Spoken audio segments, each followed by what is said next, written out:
Good morning. I'm the Reverend Dr. Molly Housh Gordon, the minister of this congregation. I am so delighted to see each of you here this morning.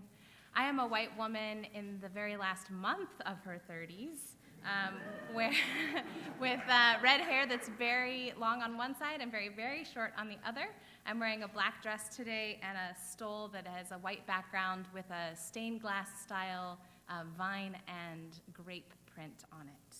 And our opening words are by the poet David White.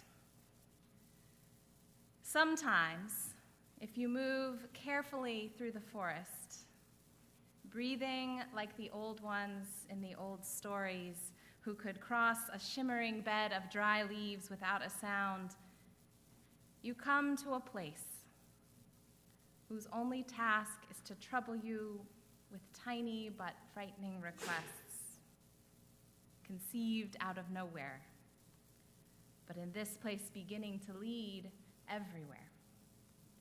Requests to stop what you are doing right now and to stop what you are becoming while you do it. Questions that can unmake or make a life. Questions that have patiently waited for you. Questions that have no right to go away. This morning, we're going to center our service on what I call beautiful questions. These are questions that cannot be answered, but that evoke something in us, a feeling, an idea, a response. Questions that invite us deeper into the heart of life and all its mystery. When it boils down to it, perhaps life itself is a big, beautiful question. And we are a whole chorus of response. So let us wonder, ponder, puzzle, query, and inquire together today. Come, let us worship. And let us begin by singing. Our opening hymn is number 389 in your gray hymnal, Gathered Here in the Mystery of the Hour. We're going to sing it once all together and twice as a two-part round. And I would invite you to stand or remain seated as you are most comfortable. I will help you when the round part comes, and let us join in singing.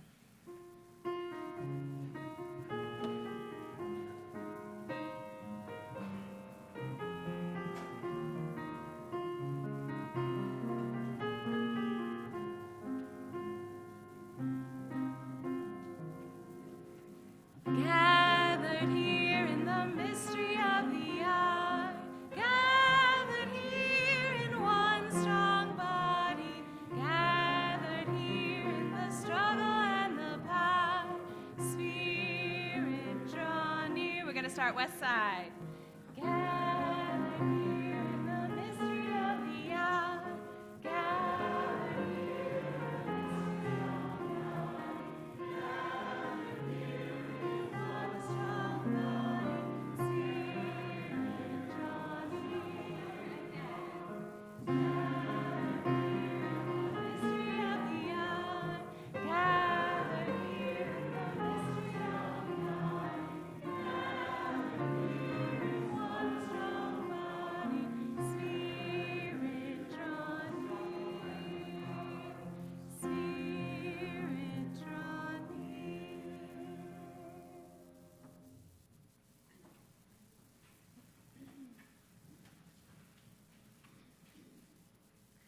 Good morning. I am Isatu Kamara Bush.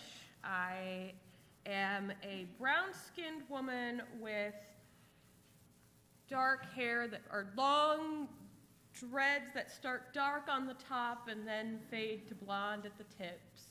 And I am wearing a black shirt with a purple shirt tied over it. And I will be your worship associate this morning.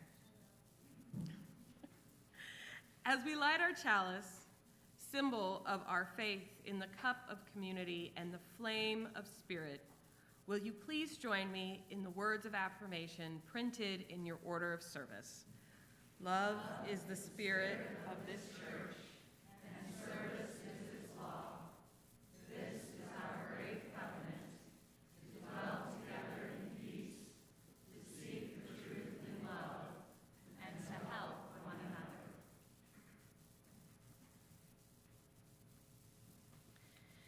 Unitarian Universalists are a people of questions. But more than that, even, I think we are a people of wonder. We wonder together by being curious about all we do not yet know and always learning throughout our lives. And we wonder together by sharing awe at the mystery all around us, all we cannot quite ever know, and all the beauty and intensity of this life. In a time when some are offering flattening and deadly and false certainty with their apocalyptic visions, centering ourselves on wonder is a profound utopian strategy in our utopian summer. Not knowing gives us space to dream, and beholding beauty with awe gives us the inspiration to make it real. So this morning, for our centering, I'd like to invite you into a space of wondering and wonder with a lightly guided meditation inspired by our opening words from David White. Take a moment to settle your body into a comfortable and grounded position. Feel where you are in space and how you are clasped lovingly to the earth by gravity. Close your eyes if that feels comfortable. And imagine you are in a path in a beautiful wood, like David described. It's a path you've never traveled before, and you're not quite sure where it leads.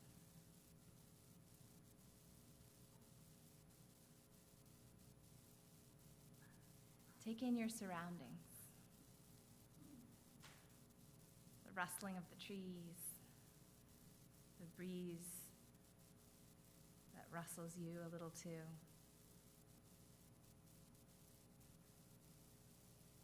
As you move down the path, there is a curve up ahead, and beyond it, you can just barely make out something sparkling off in the distance. What could be sparkling?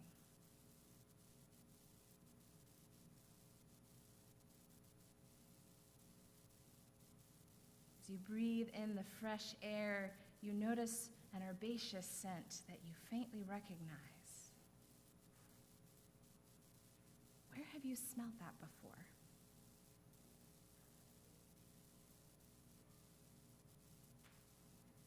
Above your head, a beautiful bird sings on a branch. Oh, hello, bird. Who are you?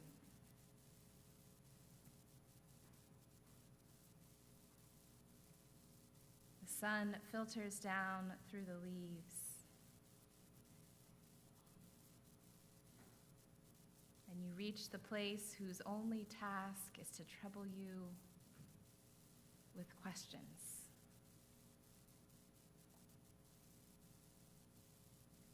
A place of peace and exhilaration.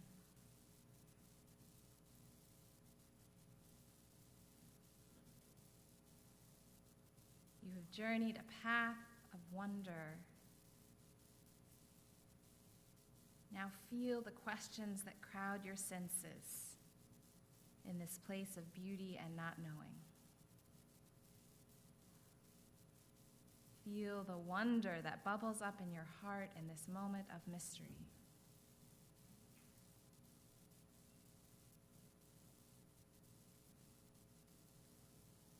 The path continues ahead. How will your life open up beyond this place? I wonder.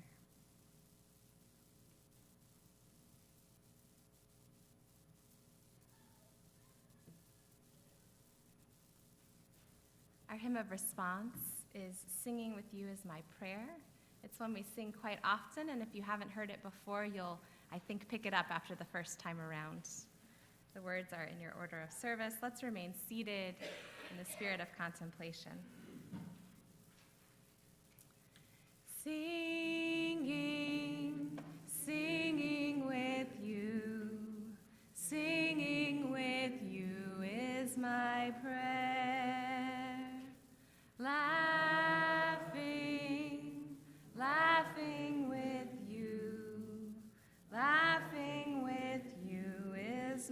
my prayer. Crying, crying with you, crying with you is my prayer. Being with you, being with you is my prayer.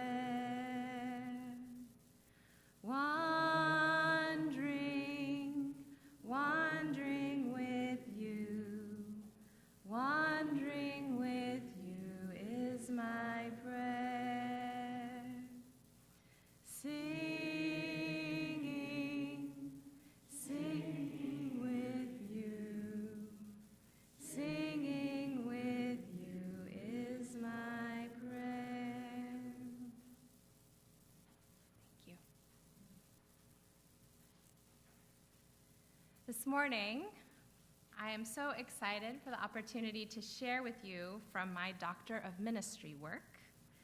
In 2021, with the support of our board and really our whole congregation, thank you so much, I began work on a 3-year interdisciplinary doctoral degree in creative writing and public theology. After 2.5 years of theology coursework and creative writing workshops and publishing labs, my cohort and I capped off the experience by each creating a book-length work of creative writing and an accompanying academic essay theologizing our work. I am so grateful for all of your support through the program and was overjoyed to graduate in May. Today, for our reading, I'm going to share a short passage from the introduction of the theology portion of the thesis, which was titled, Pull the Questions Down, Process Theology of Not Knowing. What do you think? I don't know. No one knows. So replied the adults around me when at 6, I started asking them very difficult questions. Things like, what happens to us after we die? What is eternity? And most worryingly to them, why are we here at all? Growing up in an agnostic household, the answers I received were beautifully open and frustratingly vague. Unanswered, the questions followed me everywhere I went, especially lurking in the dark corners of my bedroom when it was time to go to sleep. It's unsurprising that the questions remained, given that my parents responded to them by raising me in the Unitarian Universalist tradition, which is full of skepticism and wonder and perpetual inquiry. Unitarian Universalism reads a bumper sticker produced in 2006, where all your answers are questioned. As I grew, I began to orient my life more fully to these big questions, turning toward them rather than away, studying philosophy and theology, and reading widely amid the wisdom of stories. I became a UU minister in part to give my life over to these big questions. I sat at deathbeds and accompanied dark nights of the soul and celebrated with joyful people, and still I found myself peeking in the corners, looking for answers that I never expected to find. As I entered the PTS Creative Writing and Public Theology program and conceived of my creative work, I knew that I wanted to grapple with questions in some way, given their position at the heart of my spiritual journey and my faith tradition.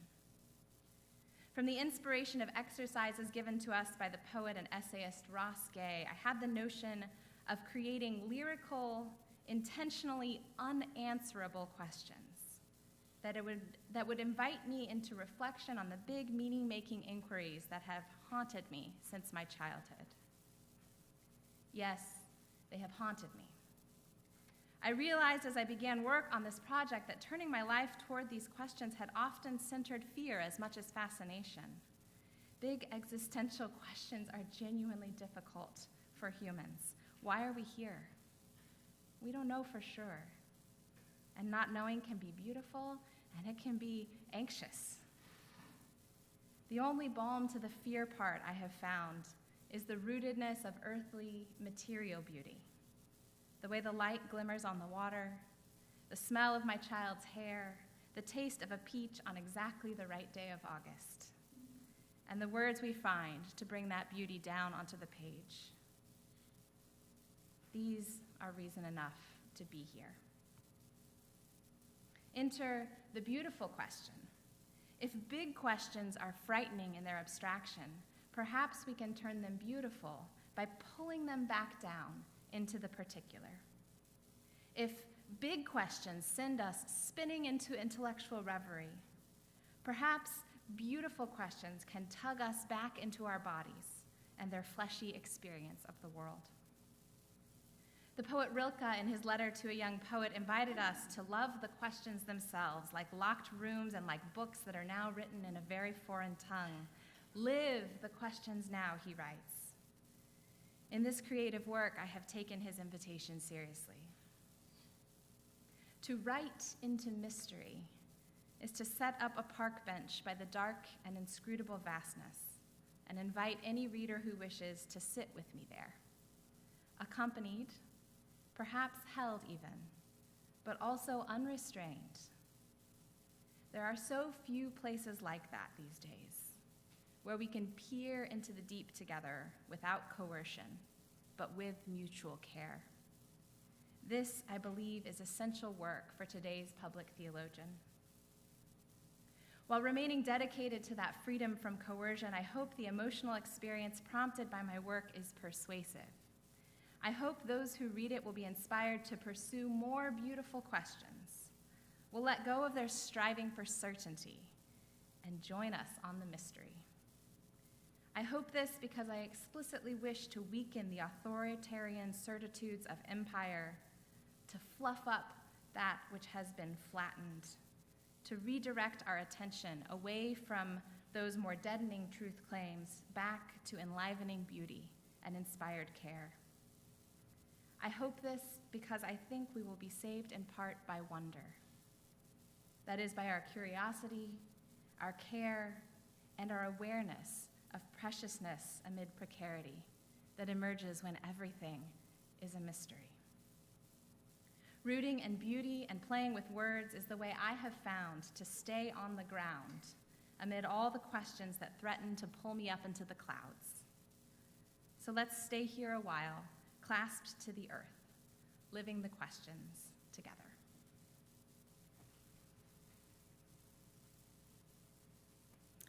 A beautiful perhaps is the creative portion of my thesis.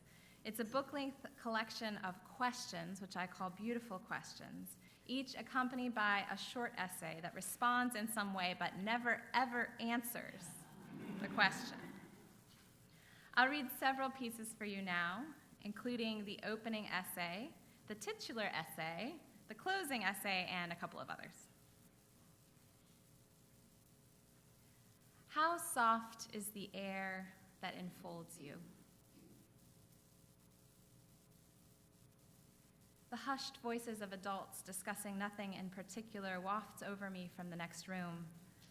I lie on the floor next to the air vent with my snuggliest blanket piled atop the grate and my ear pressed to the cool ground. The air conditioning thrums through the floorboards and the vibrations tickle my face. Outside the window above my head, fireflies are beginning to flicker in the dusk. I am 6, and I am flickering too, in rising panic, hot and rough. How long is eternity, and how dark is oblivion, and how could my small life possibly mean anything against that vast void? I gasp and slam the shutters of my mind, pulling a cool goose down off the vent and wrapping it around me like a mantle, an armor of feathers. Soon, I am gathered up by gentle arms and carried off to bed. 20 years later, I shuffle into the hospital room of a dying man. He is in the ICU after a terrible accident, breathing with great shuddering gasps. Doctors and nurses swirl around in a flurry of effort, but I am here only to hold space. It is the very first day of my chaplaincy internship. I am terrified. I am resolved. No one escapes this. So I will turn and face it, skirting the edge of the room, swathed in a thin, sterile gown and the anxious hitch of my own breath. Another decade later, the deathbed is as familiar as the floorboards of my childhood home. Opening the door in a different ICU, I stride into the room where an old woman of my community is preparing to die. Her best friend sits in the only chair beside the bed, so I climb in and perch cross-legged beside her feet. "You will read them poetry," she tells me, and we clutch hands. Hers are tissue soft. "I'm so sorry to leave you," she tells her friend, and we all cry together. The air is thick with affection, swaddling us all in the love that I swear to you does not end. They say you come into this world alone and you leave it alone. They say you live it alone. Tell that to the mother laboring through the gauntlet of birth. Tell it to the man tucked up next to his dying love. Tell it to the air, full as it is of courage and affection, wafting voices and feather down. Alone is an exaggeration. Alone is a lie.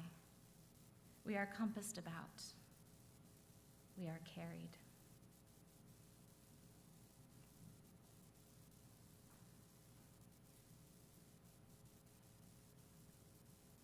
What drifted away on yesterday's wind?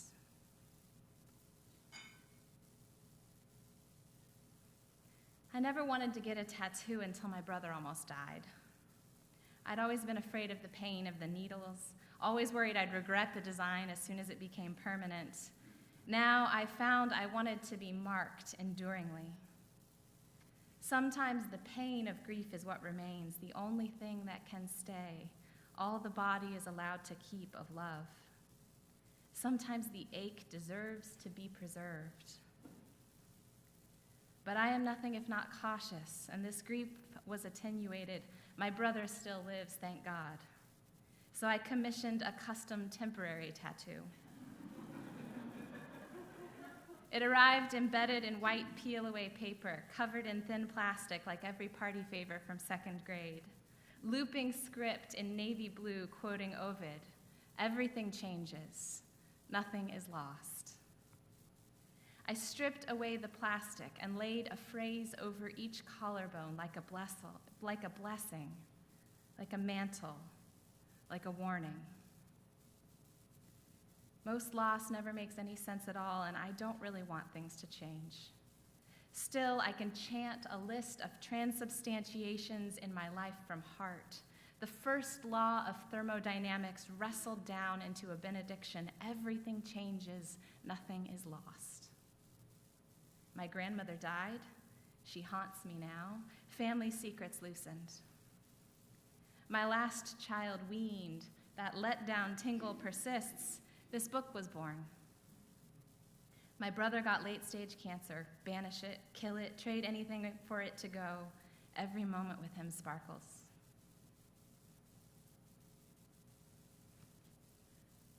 Tragedy is never welcome.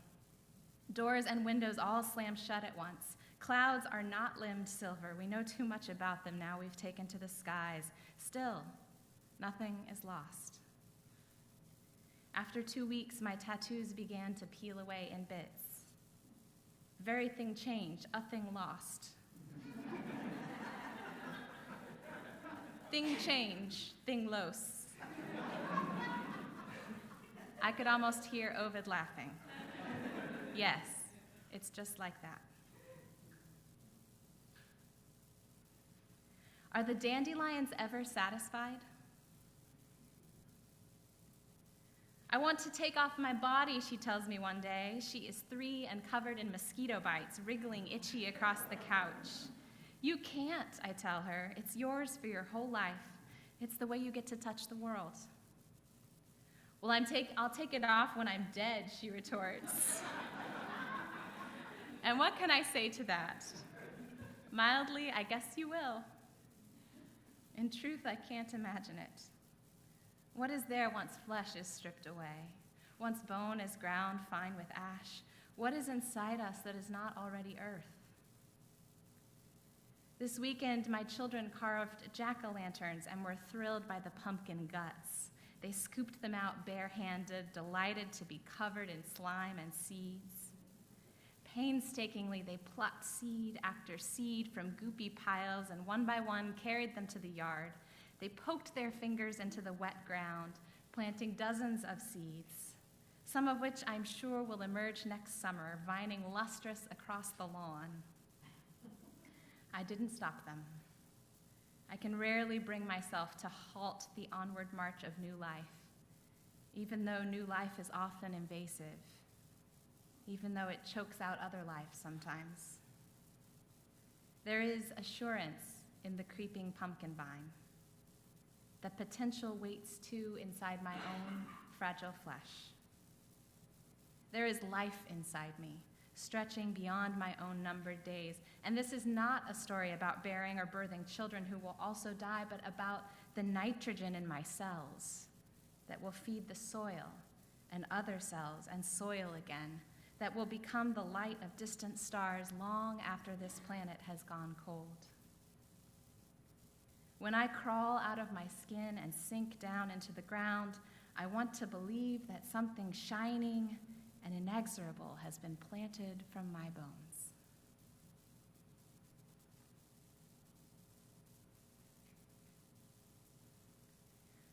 What did you feed your baby with the milk from your breast?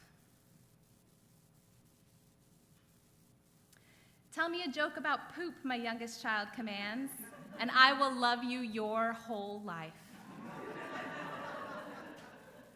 Why did the poop cross the road? I reply, to get to the pee. She dissolves in laughter. Tell me another, she screeches, and I will love you for my whole life. Knock, knock, who's there? Poop, she hiccups with giggles. More. If you do another one, she grabs my face and looks directly into my eyes. I will dance with you in the stars forever. My daughter has the facts of life figured. One day I will die, one day she will too. Poop is hilarious. And that fourth thing, the forever stretching on beyond our faculties, the mystery escaping every fact. Well, I have given her with all my priestly and parental authority, flimsy at best, my dearest hope, that one day the particles of me will find the particles of her, and together we will dance in the stars. I decided long before she was born that I would not give my child fear and trade for her shining, sharp grin. I would stand with her at the edge of the known and hold her steady there, refusing the escape of a shrug. At 5, she's been telling us every day for a week, I don't know what happens after this life. That's right, we tell her, and isn't this life beautiful? But I can't quite stop there. We've all played 2 truths and a lie. Here, for her and her lovely hard questions, are 3 immutable knowns and a beautiful perhaps.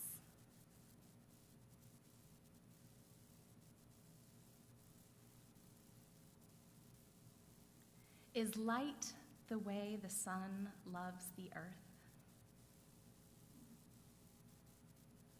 Fluttery is dead, my child wails, thrusting a plastic box into my face.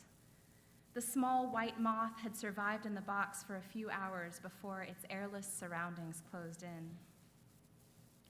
Together we prepare a funeral, digging a small hole and surrounding it with glittering pebbles.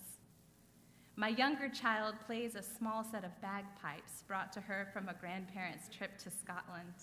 She marches up and down the sidewalk, blowing into the tiny plaid bladder tunelessly. My eldest stands beside the grave, chin bowed and hands folded. A tiny smile plays at the edge of their mouth. They are thrilled by the ceremony of it. They compose a hymn on the spot. Fly free, you are loved, you are precious, you are special. Fluttery had been treasured. Fluttery had been gazed upon with warmth and wonder. Fluttery had been suffocated to death. All summer, we repeat the cycle with tadpoles snatched from the creek, roly-polies plucked from their path across the sidewalk, and the occasional netted moth. They are caught and kept. They are treasured. And with the tenderest of intent, they are killed. My child loves the earth and its creatures deeply, passionately. Their love is a blunt instrument. No, it is a searing force. It is a closed fist clenching, an airless chamber unchanging. This is the summer my eldest child turned 7, considered the age of reason in many cultures, and for us yet another year of fierce independence. I watch them mature. I watch them walk further and further away from me. I watch them love with a force that kills small things. And I am chastened. The love I feel for this child is atomic, bouncing in every particle and glowing like a small sun in my belly. I wonder sometimes if they need an ozone layer to protect them from burning, their own air to breathe. I wonder if loving is simply an exercise in fire suppression. Perhaps it is this, filtering the blistering heat of it into a light they can see by, as they chart their path down a road that is air-filled and shaded, that is open like an outstretched palm, that is free.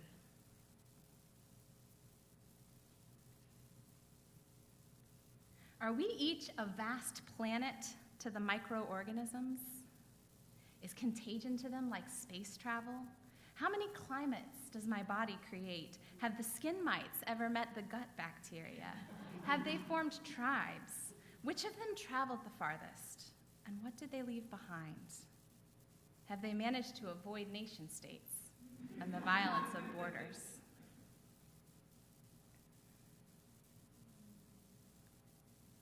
What is the secret inside the innermost curve of the shell?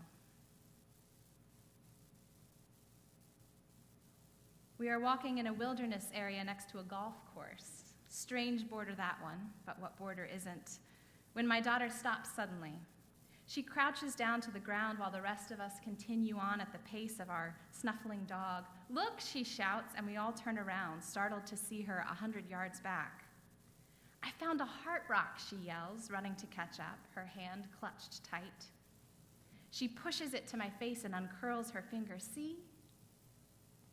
The earth loves me." This is both true and not, my sweet, depending on what you mean by love. If by love you mean the earth provides for you a wild and reciprocal abundance, perhaps. If by love you mean the earth cares at all for what befalls you amid its inexorable forces, if by love you mean your fate is more important to the earth than that of an amoeba or a mountain range, my dear, the earth does not. But if you mean that you matter to the earth amid all its matter, that the earth claims you as its own, then yes, child, the earth loves you. Every particle of you matters. You are the earth's own matter. Let the limestone heart in your hand proclaim it. Let the very stones cry out.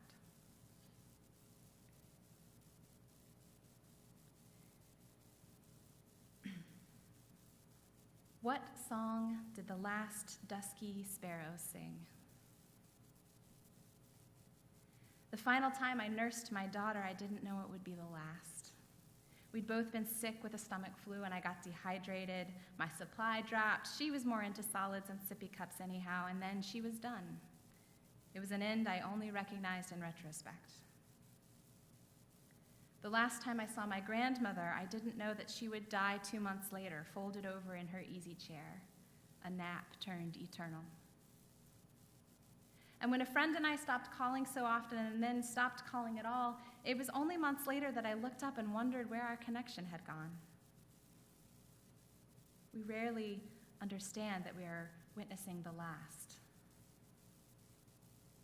I've known hospital rooms, hospice beds, rituals of release. Still, the ends mostly slip through my fingers. Last month, I was called to the ICU to bless a beloved one as she was removed from life support. We said tearful goodbyes, then she kept breathing and lingers still today, growing slowly stronger. Yesterday, I read that a dog walking on the beach sniffed out a blind golden mole, a species declared extinct almost a century ago.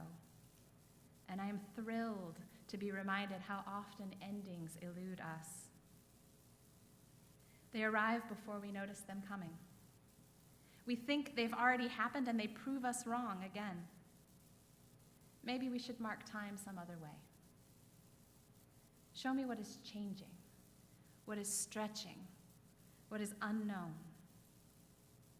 Tell me about your astonishment and how it never ends.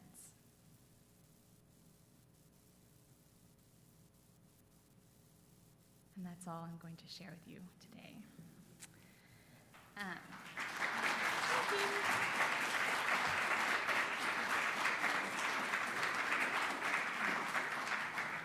There are always more questions, and I would love for you to gift me some if you would like. As a graduation gift, there is a table in the back of the sanctuary. You can stop by before you leave today, during potluck, or on your way out, and leave me a question. I would love to have one from you.